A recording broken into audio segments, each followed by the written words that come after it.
Tapos pag kumikirot siya, parang gumagapang din. Yes, yun nga. Ganito yan, bossing. Ang pakiramdam niyan, pag ginanyan mo yun o kaya bumuhat ka ng paganyan, naku po. Makirot. O kaya, gumanyan ka, iganyan mo yan para may kakamuting kasi napakasakit. May pipihitin kang ganon, napakasakit. Apektado yung buong ano mo kasi kamay. Pag ganito. Tignan mo ha, tignan mo yung Dicker vein kung gaano kasakit. Yan. Ayan o. Eh, pag pinopold niya. Ayan o. Ayan na nyo. Kasi dapat yan o. Kahit idiin ko yan, paabutin ko rito, kahit gano'ng kalakas, wala. E tingnan mo to o. O. Gano'ng kasakit yan, gano'ng kabigat yung daliri kong napakaliit. Yan ang ano yan. Dicker vein ang tawag yan. Okay, relax lang sir. Huwag matakot, hindi naman masakit yan. Maano lang, magugulat ka lang. Huwag mo labanan, lambutan mo lang yung kamay mo. Yan, lambot lang. Ganun yung technique dyan, paangat. O, huwag labanan. Yung paangat. Mabilisan lang yung parang kidlat ang hatak. Kasi pag mabagal, yung parang pag ganyan, no? Pag ganyan, nako. Pero yan, sisingaw na yan. Tapos, mamaya, mahahawakan na natin yan. Kanina kasi, ganunin ko lang yan, masakit na eh. Okay? Tapos, syempre, pipitikin pa natin dito yan. Tapos, isang pitik pang pagano'n sa gitna. Dicker vein. Nag-umpisa lang yan sir, no, ano eh, nung natulog ako, tapos nadaganan ko siya. Ako naman, natali ako nito sa Bohol. Ngayon, papunta kami ng Bohol.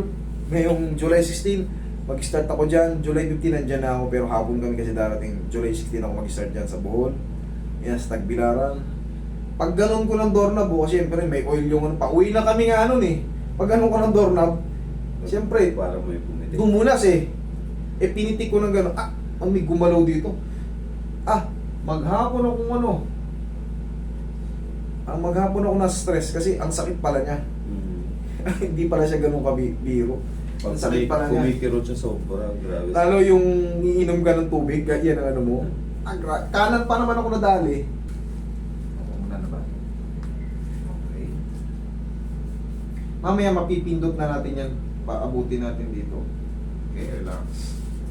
Kung nalabanan. Kung nalabanan. Isa pa.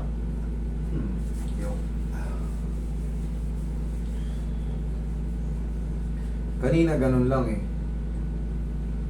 Ngayon, tignan mo. Nagagalaw-galaw na. Pwede na. Pero may kirot na siya. Okay, yes. Exactly, meron pa yan. Gaya nga sabi ko, hindi na yan sobrang sakit, pero master, meron pa. Pero, kanina, ganun lang, masakit na eh.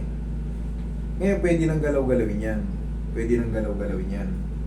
Yun ang pinagkaiba yan. Tapos, yun nga, may iwan talaga yan dito. Yun yung sinasabi kong follow-up. Sana maintindihan yun. Kasi sa akin galing na ako dyan eh. Hindi siya masisiro-siro kaagad. Ang sakit pa rin niya. Pero, mas less na less kumpara kanina. Kumpara kanina, ganyan-ganyan lang. Ngayon, pwede mo nang ano yun yan, oh. Magagalaw-galaw mo na yan. Ito ang follow-up niya, sir. Pero kailangan mas maganda ibang tao eh. Kasi ganito ang angat niya, no? Isasagad yung ano. Pag ganun to siya, parang pabunot. Kahit hindi siya tumunog, basta parang pabunot. Ganun ang ano yan. Roy, bandage siya natin to si sir. Namamaga kasi dito niya. Yan yung changes. Kanina kasi pag ginanon lang, masakit na yun. Ngayon, parang ano na yan, oh. May pain siya, pero mas nagagalaw na eh. Kumpara naman kanina. Okay, bossing? Sir. Pagka may time ka, kung sakali man, Kailan siya pwedeng ibalik dito sir? kung gusto, kunyari, napadaan ka sa akin, master, pahatak mo nga. Sige. Ganun lang. Okay? Kasi dire-diretso na yan. Wala na yung ano yan. Yung sobrang sakit, pales na ng pales habang. Pero, yun nga, parang hindi siya nasisiro-siro. Yun nga yung ano, yun nga yung sinasabi ko, kailangan kasi ng follow-up niyan. Tsaka baka magkamali ng hatak. Huwag mo nga hatakin ng pagganyan. Parang pabunot. Yan o. Okay? Okay sir. Tapat mo sa video, baka may tropa ka eh. Pag ganito gunting. Gunting, tapos hawak dito. Kahit hindi siya tumunog, basta pag ganun mo lang, okay? Oh, dito naman sample. Hindi na yung ganun kasakit. Oh. Ganun. Kahit hindi siya tumunog. Pero mas maganda kung tumunog. Okay? Okay. Thank you.